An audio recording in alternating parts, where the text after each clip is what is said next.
சுலேகா ஆஸ்ட்ரோவின் மிதுன ராசி நேயர்களே வணக்கம். மிதுன ராசி நேயர்களை பொறுத்த வரைக்கும் ராசி அதிபதி யார் அப்படின்னு சொன்னா புத பகவான். இந்த புத பகவான் மூல திரிகோண வீட்டில் இருக்கிறார். ஆனால் அங்கே கேது பகவான் வீற்றிருக்கிறார். எப்பயுமே இந்த ராகு கேது அப்படின்னு சொல்லக்கூடிய இந்த நிழல் கிரகங்கள் வந்து விட்டாலே அவர்களுடைய ஆதிக்கத்தன்மை அதிகமாக இருக்கும். எந்த கிரகங்களா இருந்தாலும் அவர்கள் செய்ய வேண்டிய வேலையை இவர்கள் வாங்கி செய்வார்கள். இருந்தாலும் அங்க ஒரு சூரிய பகவான் உங்களுடைய 3ஆம் இடத்திற்கு அதிபதியும் 4ஆம் இடத்தில் வீற்றிருக்கிறார். ஆனால் ராசியில் பார்த்தீங்கன்னா செவ்வாய் பகவான் வீற்றிருக்கிறார்.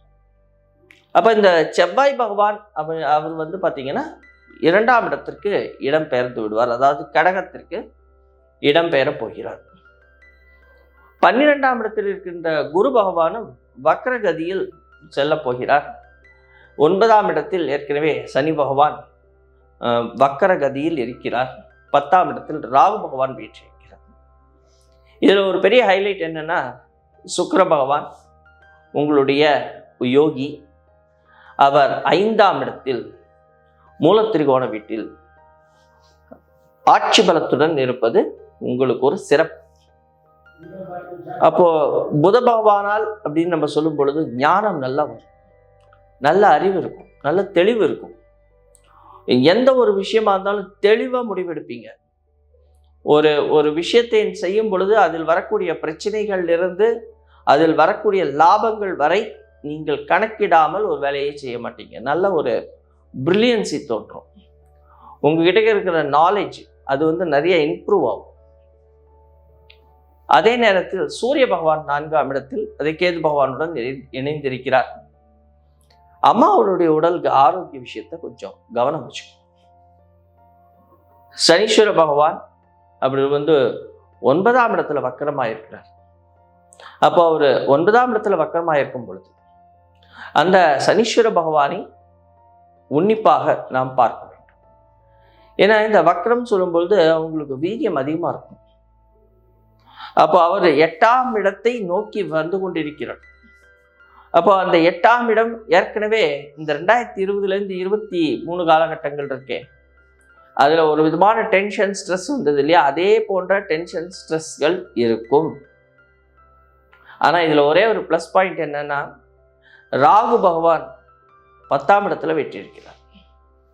ஒரு பிரம்மாண்டத்தை நோக்கி உங்களுடைய கனவுகள் எல்லாமே ஒரு பிரம்மாண்டத்தை நோக்கி இருக்கும்.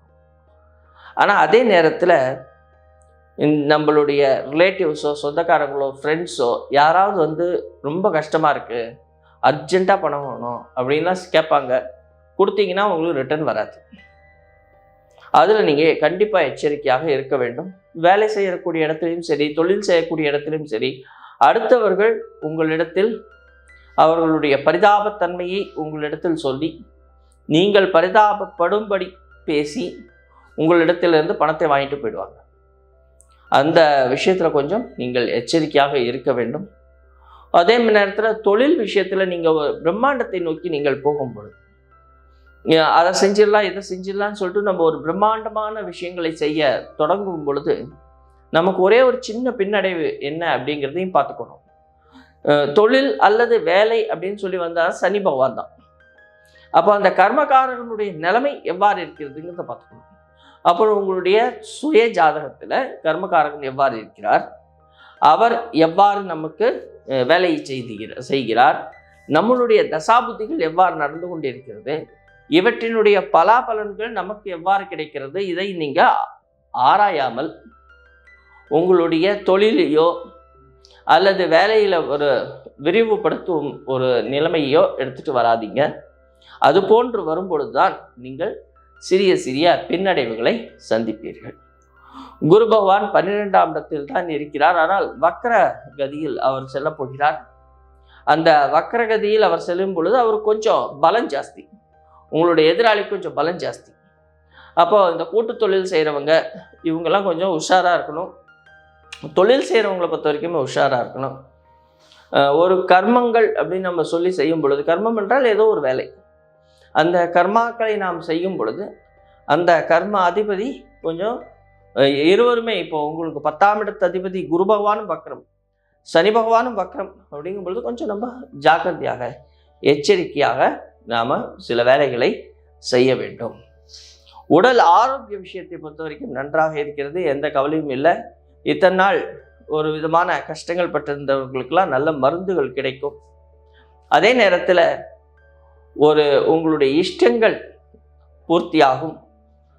குழந்தைகளால் சந்தோஷம் கிடைக்கும், குழந்தைகள் மூலம் இன்பம் கிடைக்கும். உங்களுடைய பூர்வ புண்ணியம் மூலம், அதாவது உங்களுடைய பூர்வீகத்தின் மூலம் உங்களுக்கு ஒரு சந்தோஷமும் சௌக்கியமும் கிடைக்கப் போகிறது. திருமணமாகாதவர்களுக்கு திருமண வாய்ப்புகள் அமைவதற்கான காலகட்டங்கள் வந்துவிடும். அதனால் நீங்கள் கண்டிப்பாக சில அலைன்ஸ் எல்லாம் பார்க்குறவங்க கொஞ்சம் கரெக்டாக பார்த்து அனலைஸ் பண்ணி நீங்கள் செஞ்சீங்கன்னா திருமண வாய்ப்புகளும் உங்களுக்கு பிரகாசமாக இருக்கிறது. நல்ல புத்தி, நல்ல ஞானம், நல்ல அறிவு, நல்ல தெளிவோடு நீங்கள் சில காரியங்களை செய்ய போகிறீர்கள். இருந்தாலும் யாருக்கும் பணம் கொடுக்காதீர்கள், கொடுத்தா திரும்பி வராது. தொழிலை விரிவுபடுத்துவது, பிரம்மாண்டமாக செல்வது, இது போன்ற கனவுகளை டெஸ்ட் பண்ணுறோன்னு சொல்லிட்டு உள்ளே இறங்கும்பொழுது கொஞ்சம் ஜாக்கிரதையாக இருங்கள். ஷேர் மார்க்கெட்டை பொறுத்த வரைக்கும் எந்த விதமான பிரச்சனையும் இருக்காது, உங்களுடைய சந்தோஷத்திற்கு எந்த விதமான பிரச்சனையும் இருக்காது. இருந்தாலும் உங்களுடைய எதிராளிகள் கணவன் அல்லது மனைவி அல்லது கூட்டு தொழில் செய்பவர்கள் கொஞ்சம் எச்சரிக்கையாக இருக்க வேண்டும்.